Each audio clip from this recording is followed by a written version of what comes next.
Welcome to this week's Who the Folk podcast. I'm Lonnie Goldsmith, the editor of TCG Folk. This week I talk with Dante Reminick, a sophomore at the University of Minnesota and an entrepreneur whose most recent business, Big's Tutoring, is aiming to help parents as we start the most unusual school year we've ever experienced. We talk with Dante about global travel, tutoring, and goats on this week's Who the Folk podcast.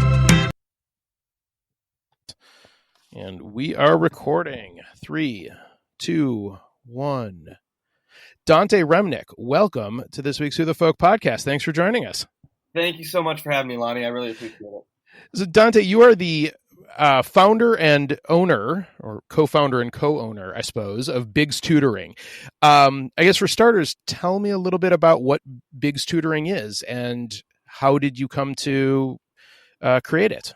Yeah, for sure. So Big's Tutoring provides virtual tutoring resources for students K through 12 for kids all around the country. It started actually in March as a volunteer program specifically for Hopkins students because I'm a Hopkins alumni. And so a few of my friends got together and we recognized that there was a significant need because at that time, all of the schools had, just shut down due to COVID.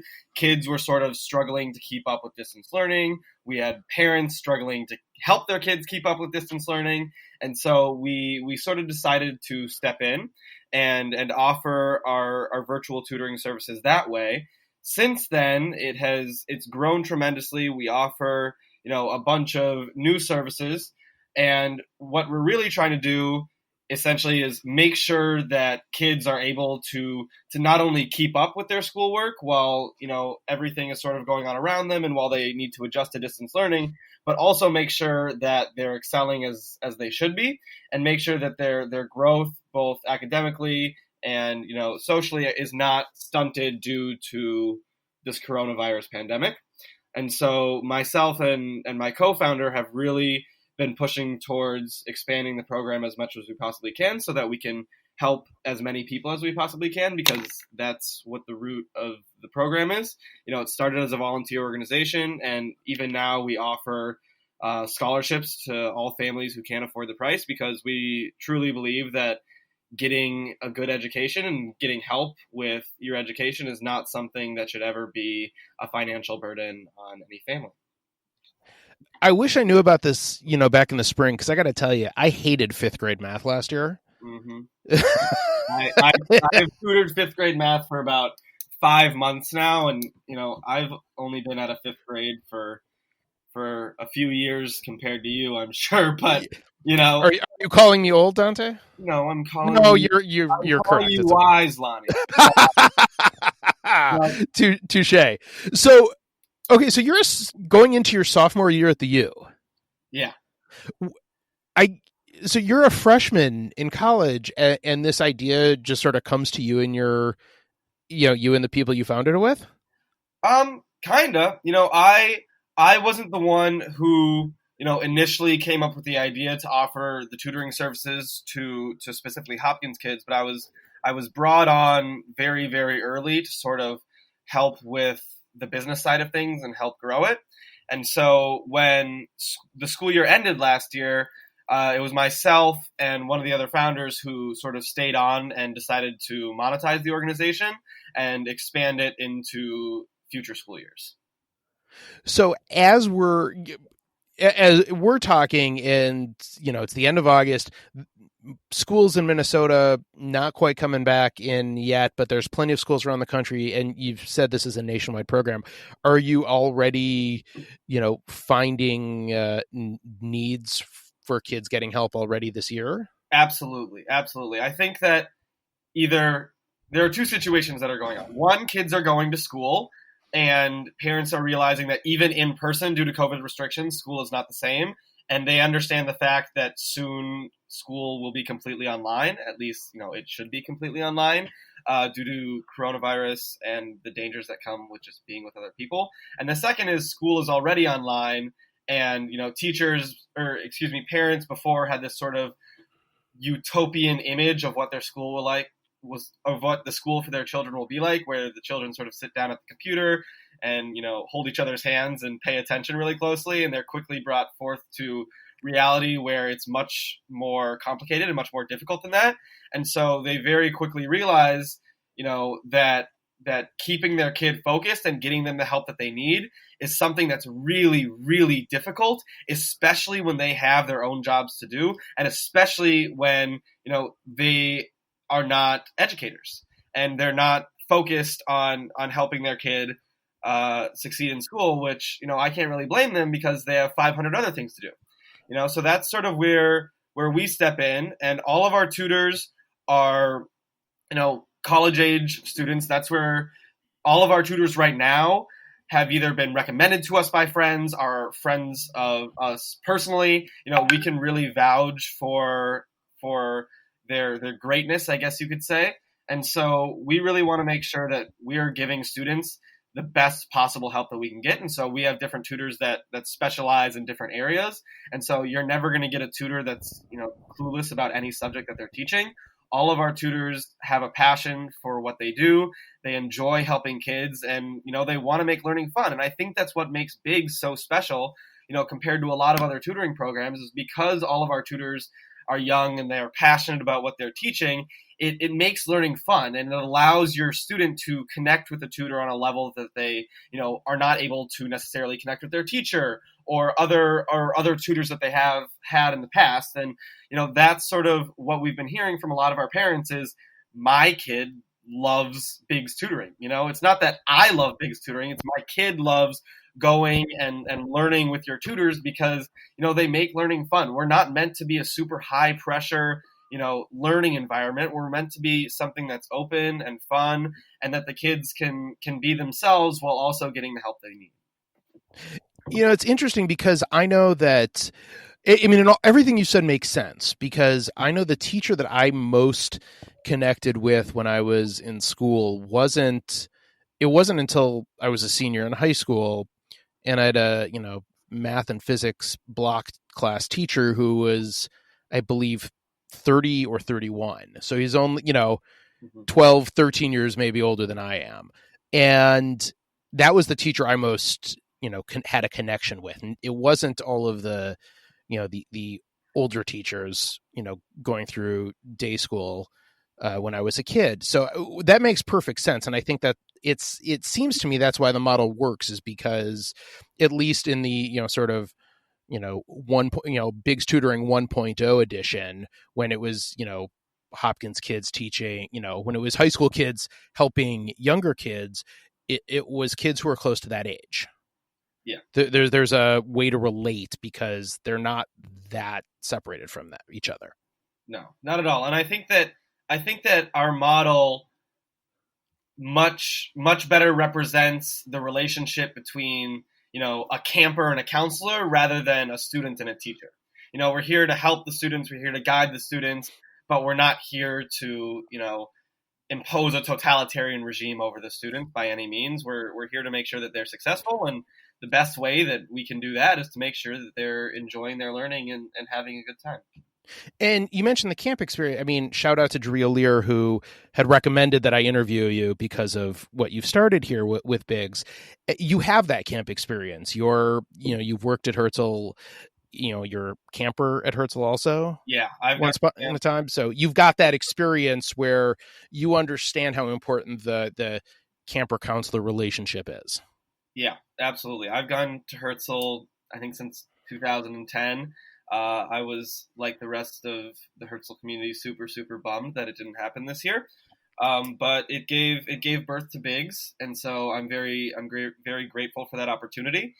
In fact, a lot of our tutors are also Herzl Camp staff or former Herzl Camp staff, and so that camp counselor to camper relationship is something that we're all very familiar with, and we've grown up idolizing our camp counselors. We've grown up with the idea that relationship is super special, and although it's never going to be the same as it is in a camp setting, of course, we do our best to replicate it because we realize that that's a great way to help your students learn and grow.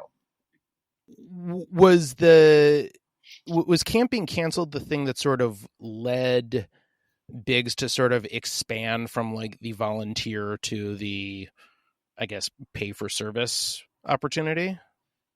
In a way, yes. I know that I would not have been able to do the level of planning or have the level of involvement that I would have had if I went to camp. I think that something along the lines of Biggs would still have presented itself just because there's such a need. But I think that the canceling of camp, gave me the time and the mental bandwidth to really focus on making Biggs tutoring the best possible service that we can make it. And I think that, although camp was canceled, kids still needed, some sort of activity, and it was really hard for parents to find that activity because, coronavirus, social distancing, whatever it may be. And so, a lot of the times, especially in the summer, parents would come to us, and half the time it would be, teach my child, but also, keep them busy type of thing. Honestly. But I think that, the support that I've gotten from my camp community and from the Jewish community in general has also been a big driver in Biggs expanding like it has. So I'm a parent and I've got two kids who are going to be distance learning this year. How do I know what the right time is to start looking for help? How do I know when my not so considerable, teaching skills are good enough anymore? Yeah, that's a great question. I think that have your kids started school yet, Lonnie? No. We start. We're in the Robbinsdale district. We start after Labor Day. Okay, so beautiful. Why don't you shoot me an email after the first day of you helping with homework, and we'll see how that goes. It's usually pretty quick for parents. They realize that they also have a lot of things to do, and kids need a lot of attention in order to be able to learn. And so, to any parents who feel that they need additional help, or who feel that their help might not be able to cut it this time, I really, really encourage you to go to bigstutoring.com. We have all of the information there that you'll need. You can hit the Get Started tab, just fill out some information, and we can get your student rolling with a fantastic tutor right away so that they can be successful in their school as well. I would encourage everyone to start as soon as possible because the earlier that we can get your kids with a tutor, the better that they're going to be learning, and the better that they're going to be able to develop a connection with that tutor. So, Lonnie, I look forward to your email after the first week or so of school. And I hope that all parents who have kids in either distance learning or hybrid learning really, really consider Biggs tutoring as an option to help their family succeed while also being safe. So where does the business sense come from? I was, doing a little research, and you were the Hopkins High School DECA president, which is a sort of business and entrepreneurial organization, as I understand it, right? Yep. So where does the business, where does this business and entrepreneurial spirit come from? I have always loved creating stuff, and Lonnie, just between me and you, I don't think I'm smart enough to become an engineer, but business has always sort of, for me, been a way that I can build something cool in my mind. I've always seen business as a tool that I can use to help people and to empower people. I actually had my bar mitzvah with the Abiyudaya Jews in Uganda. And so through that experience, when I was 13, I started another nonprofit to help them and communities like them. And so from there, I got, a really good experience with sort of business and how it runs. And I've always just loved the idea that no matter who you are or where you come from or what you're interested in, you can start a business. And I think that people often view business as, something that's really big. But to me, I consider a kid mowing their neighbor's lawn the same as I do, the CEO of a Fortune 500 company, because they're all in it to grow. And I think that ambition is something that's been really powerful to me because I just like chasing stuff. I like chasing the bigger, I like chasing the better. And I think that, Biggs has been a really good outlet for me because, I'm a business student at the U. I'm not 100% sure what I'm majoring in, but what I do know is that, in the future, I want to start an organization and I want to be able to scale it and I want to be able to help people with that organization. So Biggs has been a really, really powerful learning experience for me, to sort of see what I need to improve on, what my strengths are, and sort of how I can structure an organization around those strengths to best maximize the impact that I can have on my community and communities around the world. All right, we're gonna talk about your first nonprofit endeavor in just a second after we hear from our sponsors, Milovitz, Gallup, and Milovitz. I am Alan Milovitz, and I have been helping injury victims for over 30 years. If you have been a victim of an injury or accident, don't sign anything until you have spoken to an attorney. You could be signing away your right to fair compensation. If you have been injured, call us. We want to help. We will make a time to talk about your case. You can reach Milovitz, Gallup, and Milovitz at 763-560-0000. That's 763-560-0000. So you mentioned your nonprofit. Tell everyone a little bit about what the Give a Goat program is, or is it still? First of all, I guess, is it still active? Yeah, absolutely, it's still active. I've taken more of a passive management role in the matter. Right now, it's being managed by another incredible nonprofit located here in the Twin Cities called Global Village Connect. They are really, really awesome, and if you have any time, I'd take a look at them. But Give a Goat was founded, like I mentioned before, after I had my bar mitzvah in Uganda and got to see what life was like on a daily basis for kids my age, and that had a really, really significant impact on me. And so when I returned to the States, my job was essentially to fundraise. And so I would go around to various organizations and do a lot of fundraising. And so the way that the program would work is I would raise funds here in the United States, send them over to Uganda. Those funds would then be used to buy goats. The goats would act as sort of a micro business for the kids because they would produce milk and offspring, which would, give the kids a source of income that they could then use to pay for their own schooling and nutrition.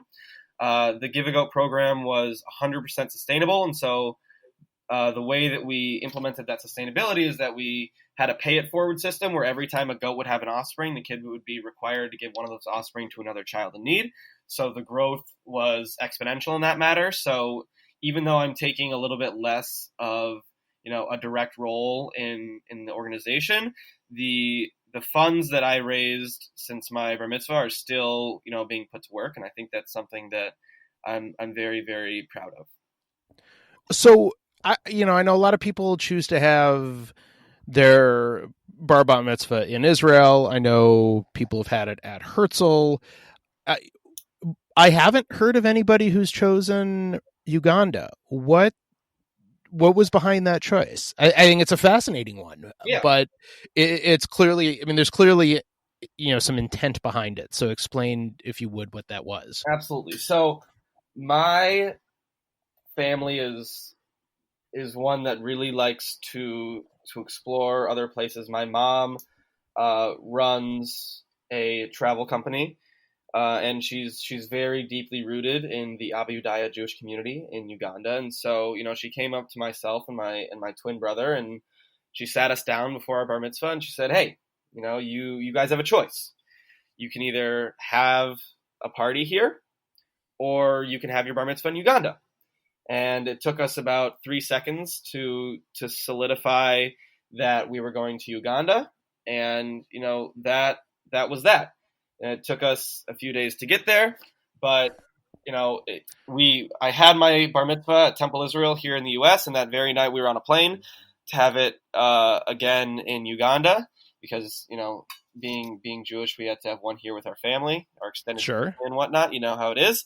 Absolutely. That was probably one of the most incredible experiences of my life. I've been back since, helping monitor the impact of the Give a Goat program. And even though I've been back a few times, it's someplace that I'm always eagerly looking forward to going.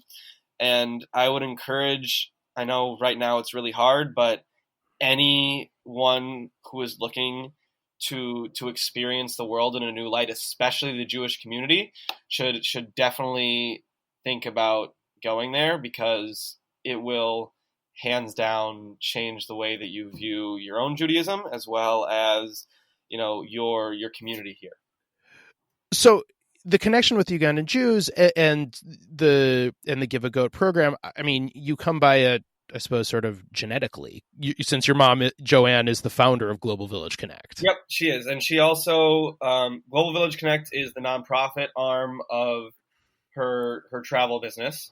And so she has done a lot of work in the area. It all started when my younger brother was actually adopted from Ethiopia. That inspired her to start all of these awesome organizations. And, from there, our family has been really, really connected with Uganda and East Africa in particular.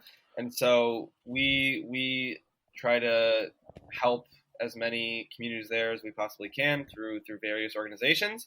The one that I happened to start was the Give a Goat organization, but there are a bunch of other organizations and programs within Global Village Connect that can really make a difference in the lives of people in East Africa and frankly around the world. It's fascinating, and it's amazing that you started this program with your out of your bar mitzvah, and that it's still thriving. Obviously mitzvah projects take on all different shapes and sizes, but to start a program like this is both fascinating and phenomenal, and to see that it's still going, even if you're not as involved in the day-to-day, it's pretty cool though. Thank you. I appreciate that. I think that the Give a Goat program definitely gave me the skills and the knowledge, at least partially, that I needed to launch Big's Tutoring as well. So I'm very, very grateful for that experience. So we are recording this, give folks a little behind the scenes. We're recording this on a Wednesday, and by the time this drops, you will have arrived in Israel, or will be soon arriving in Israel, which was a sort of late decision for the school year. Yeah, it was. Wasn't it? What led you to want to spend the at least the first semester in Israel? So I have never been to Israel. This is my first time going. I was supposed to go to Israel this summer on Birthright with a bunch of my best friends. I found out probably mid-July that all of my classes were moved online, and this was sort of a why not decision. So I reached out to a bunch of people, tried to find programs that would fit, and luckily I found one that was perfect for me. And so I'm going to be spending the rest of the year in Israel, just taking my online classes, doing my work there, and enjoying the country. And that's something that I'm really, really excited for. And I suppose if everything's online, what difference does it make whether you do it from your home in Golden Valley, an apartment off campus, or Jerusalem, or wherever in Israel you're going to be? Exactly. And so I'm really, really looking forward to living there and to immersing myself in all things Israel. So how is Big's going to run while you're doing classes and figuring out the 8-hour time difference? Oh, I'm still very, very much going to run Big's. There's an 8-hour time difference, which when you think about it, isn't that bad, because I'm still going to be awake pretty much any time during the morning in Minnesota. So I'm there to run all of Big still. My co-founder goes to Northeastern, so she's only an hour ahead, and we're going to make it work. And so I'm still very excited for the growth that Big's is looking to have this school year, regardless of where their founders may be located. Are you nervous at all about traveling right now, given COVID and everything? Yes, I'm nervous, as I should be, but when I get to Israel, I'm under mandatory quarantine for 2 weeks. Okay. That's just the government's law there. And so Yeah.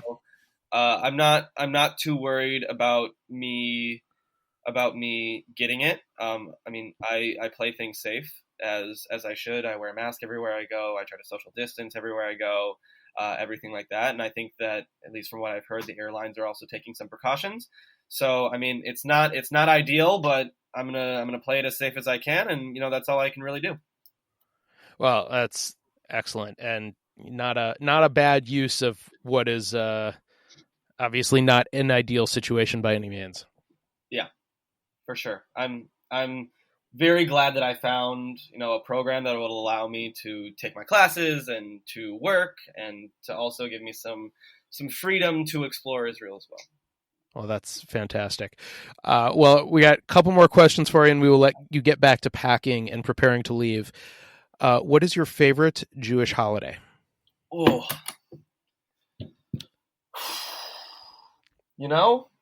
that's a great question. For me, those who know me know that I'm a really, really food-oriented person. There's very few things in this world that make me, as happy as food does. So, for my family, at least, we really, really go all out on breakfast. And so I would have to go with the holiday that has the most amount of really delicious food. Awesome. That's Breakfast is the one holiday that we host in our house too. So, or at least it was pre-COVID. Who knows what's going to happen this year? But yes, that's always the one where we also really dial it up. So I can appreciate that answer. You might hate this last question then. What is your favorite Jewish food?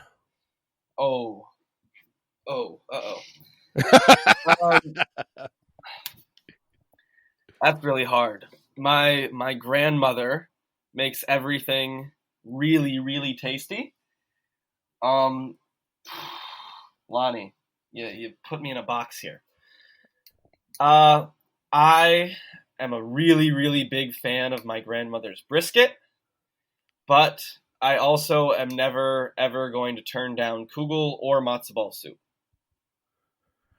You let yourself out of that box pretty good there by just answering like all the staples. Well, I tried my best to sort of keep it to below 10 things. But I'm the type of person where if you put something in front of my face, I'm gonna eat it, and I'm gonna eat all of it. I sense I have not been to Israel, but I've heard stories of the food there. I think you're really going to enjoy yourself. I know. My friends, I have a 10 restaurant list of places that I need to go just around Jerusalem that all of my friends have recommended. Well, fantastic. I think it'll be a outstanding adventure for you. Well, Dante, thank you so much for joining us this week. Have safe travels.